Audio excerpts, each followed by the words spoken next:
ధర్మం సనాతన హైందవ ధర్మం.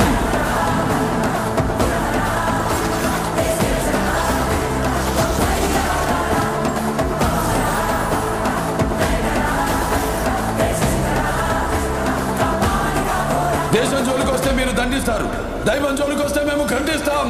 మీ భాషలో చెప్పాలంటే సర్జికల్ స్ట్రైక్.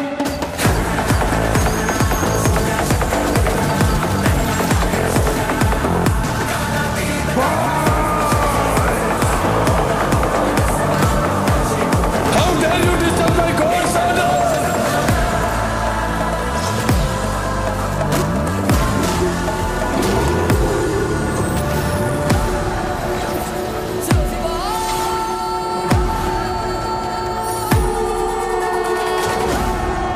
ఇప్పటి వరకు ప్రపంచ పటంలో నా దేశ రూపాన్ని మాత్రమే చూసుంటావు, ఎప్పుడు మా దేశ విశ్వరూపాన్ని చూసుంటావు.